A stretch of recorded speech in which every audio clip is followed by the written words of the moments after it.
11월 26일 불꽃교회 수학능력시험 수험생 기도회를 시작하겠습니다. 사도신경으로 신앙 고백하겠습니다. 전능하사 천지를 만드신 하나님 아버지를 내가 믿사오며 그 외아들 우리 주 예수 그리스도를 믿사오니 이는 성령으로 잉태하사 동정녀 마리아에게 나시고 본디오 빌라도에게 고난을 받으사 십자가에 못 박혀 죽으시고 장사한 지 사흘 만에 죽은 자 가운데서 다시 살아나시며 하늘에 오르사 전능하신 하나님 우편에 앉아 계시다가 저리로서 산자와 죽은 자를 심판하러 오시리라. 성령을 믿사오며 거룩한 공예와 성도가 서로 교통하는 것과 죄를 사하여 주시는 것과 몸이 다시 사는 것과 영원히 사는 것을 믿사옵나이다. 아멘. 할렐루야. 올해는 특별히 더 어려운 시기를 보내고 있을 모든 수험생들과 학부모님들에게 하나님의 소망과 능력이 함께 하시기를 축복합니다. 어렵고 힘든 과정을 물론 보내고 있지만 이 어렵고 힘들수록 함께 하시는 하나님의 능력이 더 크게 다가오기를 함께 기도합니다. 자, 오늘 함께 나눌 말씀은 시편 126편 5절에서 6절 말씀입니다. 시편 120편 5절에서 6절 말씀을 제가 봉독해 드리겠습니다. 눈물을 흘리며 씨를 뿌리는 자는 기쁨으로 거두리로다. 울며 씨를 뿌리러 나가는 자는 반드시 기쁨으로 그 곡식단을 가지고 돌아오리로다. 아멘. 이 코로나로 인해서 수학능력시험이 무려 한 달 가까이나 뒤로 밀렸고 또 확진자가 많이 발생하고 있어서 힘들고 두렵기도 하겠지만 이제 수학능력시험이 다음 주 목요일로 다가왔습니다. 이 어떤 학생들은 이제 하루하루가 겁나고 무섭다고 말할지도 모르겠어요. 하지만 저는 감히 말씀드리기를 이제 승리의 날, 그날이 바로 추수의 날이라고 부르고 싶고 그날이 이제 다가온다라고 믿고 싶습니다. 올해는 어떻게 지나갔는지 모를 정도의 시간이 흘렀지만 항상 가을을 생각하면 말이죠. 이 황금빛 물결로 물든 들판이 떠오릅니다. 농촌 지역에서 목회하던 시절 이 들판을 보면서 들던 생각이 있었는데 이제 드디어 추수의 시기가 다가왔다는 생각이었죠. 한 해 동안 열심히 노력하고 고생한 보람을 찾는 시기가 다가왔다는 겁니다. 자, 오늘 말씀처럼 정말 1년 동안 농사를 지으면서 힘들기도 했고 걱정도 되면서 마치 울면서 씨를 뿌렸을 텐데 이제 기쁨으로 추수하겠다라는 마음을 품었던 기억이 있습니다.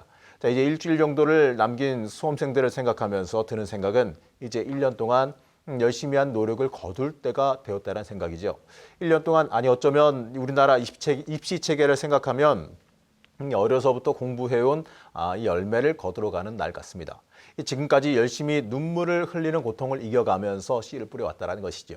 함께 기도하시는 부모님들께서도 이 자녀들 못지않게 열심히 눈물로 함께 기도해 오셨을 거라 생각됩니다. 저는 여러분들에게 이 하나님의 선한 목적을 가지고 이 하나님께 온전히 쓰임받기 위해 열매 맺으리라 축복합니다. 이제 다가오는 이 수능의 날은요, 이 고통과 해산의 날이 아니라 우리에게 다가오는 승리의 날이지요. 하나님께서 여러분에게 주시는 승리의 날이 될 것으로 믿습니다. 긴장하고 초조해할 것이 아니라 반드시 기쁨으로 단을 가지고 돌아오리라 믿으시기 바랍니다. 사도 바울은 고린도전서에서 이렇게 말씀합니다. 고린도전서 10장 13절 말씀을 읽어드리면 이렇습니다. 사람이 감당할 시험 밖에는 너희가 당한 것이 없나니 오직 하나님은 미쁘사 너희가 감당하지 못할 시험 당함을 허락하지 아니하시고 그 시험 당할 즈음에 또한 피할 길을 내사 너희로 능히 감당하게 하시느니라. 아멘. 유명한 시가 하나 있습니다. 아마도 여러분도 잘 아시는 내용일 텐데 바로 이 모래 위의 발자국이라고 하는 제목의 시입니다. 그 내용을 보게 되면 어느 날 사람이 꿈을 꾸었습니다. 해변 모래 위를 이 주님과 함께 걸어가고 있어요. 이 어두운 하늘 저편에는 내 삶의 장면들이 번쩍이고 있고 그 장면들이 비칠 때마다 이 주님과 내가 함께 걸어간 그 발자국이 모래 위에 새겨지는 것을 보게 됩니다. 잘은 모르겠지만 그 모래 위에 발자국을 남기며 걸어가는 것이 내가 살아온 인생의 길이라는 그 느낌이 들었다는 거죠.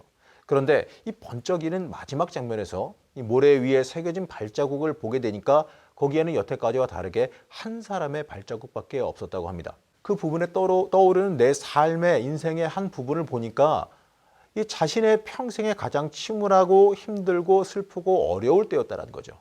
그래서 왜 하필이면 그때 주님이 내 옆에 안 계셨을까라는 생각이 들어서 주님께 물어봅니다. 주님, 내가 당신을 따르기로 결정했을 때 당신은 늘 나와 함께 걸으며 함께 이야기를 나누겠다라고 말씀하셨습니다. 그런데 내가 내 인생에서, 내 삶에서 가장 큰 어려움을 당할 때 거기에는 한 사람의 발자국밖에 없었습니다. 내가 당신을 가장 필요로 할 때 왜 나를 떠나셨는지 저는 이해할 수가 없습니다. 그러자 주님은 이 사람에게 말씀합니다. 내 귀한 자녀야. 내가 너를 사랑하고 절대로 떠나지 않는다. 시련과 시험의 때에도 너를 절대로 떠나지 않는다. 내가 본 한 사람의 발자국은 쓰러진 너를 업고 걸어간 내 발자국이란다. 맞습니다. 이 이야기이기도 하지만 우리가 힘들고 지쳐 넘어져 있을 때 이 주님은 나와 함께 하십니다. 내가 도저히 걸어갈 힘과 능력이 없을 때 나를 업고서라도 걸어가신다는 거죠. 여러분, 우리는 절대로 혼자가 아닙니다. 주님은 이미 우리와 함께, 우리 자녀들과 함께 걸어가고 계십니다. 이제 일주일입니다. 일주일 앞으로 다가온 이 수학 능력 시험도 지금까지 준비하며 함께 걸어온 이 모든 여정도요, 이 하나님께서 함께 동행하시며 지키시고 인도해 오신 길입니다. 이 주님께서 이 끝까지 함께 하시며 우리를 지키십니다. 우리가 이 기쁨으로 단을 거두고 이 돌아올 때까지, 그때까지도 그 이후에도 우리와 항상 함께 계십니다. 우리는 능히 우리로 감당하게 하십니다. 그렇기 때문에 우리는 그것을 믿는 믿음으로 끝까지 승리해야 합니다. 이 악한 것들은 우리를 늘 불안에 빠지게 만들지요. 이 주님의 도움을 받지 못하도록, 주님을 끝까지 신뢰하지 못하도록 만듭니다. 그렇기 때문에 우리가 이 기도 시간에 해야 될 기도는요, 끝까지 이 주님을 믿고 신뢰하며 달려나갈 수 있기를 우리가 함께 기도해야 됩니다. 주님은 지금도 우리를 업고 걸어가고 계십니다. 지금 우리의 자녀, 힘들고 지친 우리의 자녀들을 업고 걸어가고 계시는 기간입니다.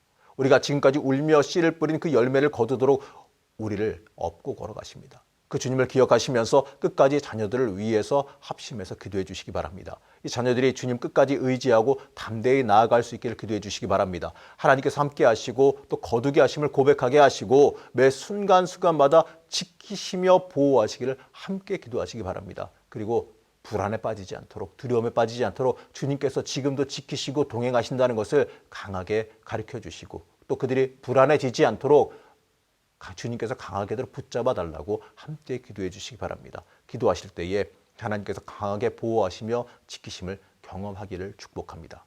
다음 주에는 이 교회 중성전에서 방역 수칙을 준수하면서 수학 능력 종일 기도회를 온라인과 함께 진행할 예정입니다. 우리 교회 중성전이 약 650석인 관계로 20%인 120명까지는 참석이 가능합니다. 현장에서 참여하시는 분들은 참고해 주시고, 또 참여하지 못하시는 분들은 온라인으로 중계되는 기도회에 함께 참여하면서 기도해 주시기 바랍니다. 이 시간 자녀들을 위해서 다 같이 기도하시겠습니다. 주여, 주여, 주여. 아버지 하나님 붙잡아 주시기를 원합니다. 우리들의 자녀들 하나님 붙잡아 주셔서 이들의 사랑한 삶의 여정에 하나님께서 붙잡아 오신 길임을 이 시간 간절히 고백합니다. 아버지 하나님 붙잡아 주셔서 이들이 하나님을 나오며 기도하며 시험 볼 때에 하나님 이들의 모든 것들이 승리의 날이 되게 허락하여 주시고, 기도하며 하나님께 운행되어 맡기며 걸어가는 모든 여정에 하나님께서 보호하시며 지키시며 업고 걸어가시는 귀한 여정이 되어질 수 있도록 허락하여 주시옵소서.